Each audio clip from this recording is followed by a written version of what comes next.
मकसद है। आप लोगों को बताना चाहूँगा कि आज के 4-5 साल पहले जब मकराना शहर में कोई पेड़ काटने वाले आते थे ना, जब वो बकरियाँ भेड़ बकरियाँ साथ में लाते थे, उनके पास किसी के पास 1000 के तादाद में बकरियाँ भेड़ रहती थी, किसी के पास 500 रहती थी। जब वो लोग पेड़ काटते थे ना तो वो बकरियाँ क्या करती थी, वो चारा खाती थी और उनका काम हो जाता था। आज अपने जो लीडर है, आज हमारे नेता है, आज अपने साथ भी वही कर रहे हैं।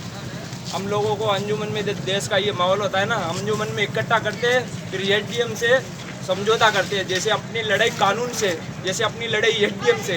अरे भाई, अपनी लड़ाई कोई कानून से, कोई एसडीएम से, कोई हिंदू से नहीं है। आज हिंदू भी हमारे साथ खड़ा है, आज सिख भी हमारे साथ खड़ा है। हमारी लड़ाई है ना तो सिर्फ इस सरकार से है। तो ये फैसला हमें करना पड़ेगा, हमारे नेता नहीं बताएंगे। जब तुम्हारे कोई चौशीरा है या कोई उलूडी कान में तुम्हारा, अगर तुम्हारा काका भी 1 इंच का हिस्सा इधर से उधर कर देना तो तुम अपना सर फाड़ने और फड़वाने पे आ जाते हो। जब तुम्हारे देश से तुम्हारा अधिकार छीना जा रहा है, तुम्हारी देश की जागीरी छीनी जा रही है, जब तुम बोलते हो कि कुछ नहीं, हम प्यार से समझौता करेंगे। अरे भाई, ये सब नहीं चलेगा। ये अपने को सोचना पड़ेगा कि अपन क्या है और क्या है, क्या कर सकते हैं। ये हमारे बड़े नहीं बताएंगे, हमारे नेता नहीं बताएंगे, ये अपने को डिसाइड करना है। वो कौन होते हुए जो अपने को निकालने वाले हैं, ये अपने को डिसाइड करना है। अगर अपने को जाना ही होता ना तो अपन 1947 में जब देश आज़ाद हुआ था ना, तब भी चल जाते है ना, तब भी अपन नहीं गए। तब आपको पता है आज़ादी के दिन पे कौन सा दिन था? 27वां रमजान था, जुम्मे का दिन था, लोग रोजे से थे, फिर भी घर से निकल के आए और हिंदू मुसलमान साथ हुए, तब जाके ये आज़ादी मिली। और आज तुम लोग बोलते हो कि हम कुछ नहीं कर सकते।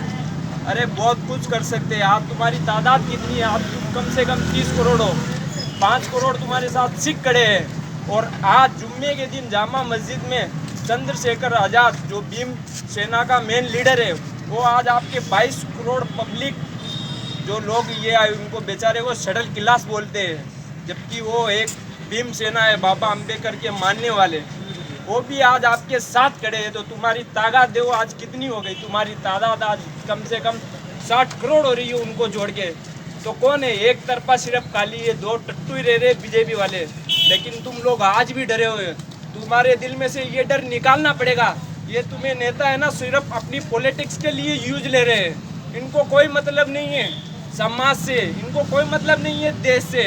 इनका बस इनकी बिल्डिंगें ऊंची होने चाहिए, इनके मकान बड़े होना चाहिए, इनके लिए वरना कोई नहीं। अभी मैं इलेक्शन के टाइम पे यहाँ नहीं था, मैं आसाम था, लेकिन मेरे को हर एक चीज़ की खबर मिल रही थी। आप ही लोग हो जो उनकी खातर पूरी रातें काली कर रहे थे इलेक्शन के खातर, पूरे दिन उधर उधर हो रहे थे उनकी खातर। उनके लिए लंबे लंबे जुलूस निकाले आपने उनकी खातर। जब खुद की बारी आई, दूसरे की लड़ाई नहीं है ये, आज अपनी खुद की लड़ाई है। आज जब खुद की बारी आई, जब चुपचाप खड़े हैं, चुपचाप उनके फैसले पे। अरे जाग जाओ, आज नहीं जागोगे, आज नहीं बोलोगे ना तो कल जो तुम्हारी नस्लें होगी ना तो वो गूंगी पैदा होगी। ये बात याद जरूर रखना। अगर आज तुम नहीं होए तो, और ये जो नरेंद्र मोदी, अमित शाह है ना, उनसे भी मेरा खुला चैलेंज है। इस पूरी हिंदुस्तान की तरफ से, पूरे हिंदुस्तान के मुसलमान की तरफ से, पूरे हिंदुस्तान के जो अब दलित लोग हैं उनकी तरफ से, सभी की तरफ से मेरी एक ही है कि हम इसी हिंदुस्तान में पैदा हुए हैं और इसी हिंदुस्तान में रहेंगे और इसी हिंदुस्तान में मरेंगे। ये तुम्हारा जैसा भी तुमने ये एनआरसी, सीए का जो भी तुमने कानून लगाया है, चाहे इसमें कोर्ट हारे या जीते, हमें कोई फर्क नहीं पड़ता। अगर हम जीत गए तो हिंदुस्तान मुबारक, और हम हार गए तो कब्रिस्तान मुबारक। यहीं पे पैदा हुए हैं, यहीं पे मरेंगे। और मैं कहता हूँ, मैं अपने जो पुराने कागजात सब फाड़ूंगा, सब फाड़ दूंगा। कोई एनआरसी का सबूत नहीं दूंगा, नहीं देना मुझे सबूत। क्यों दूं सबूत?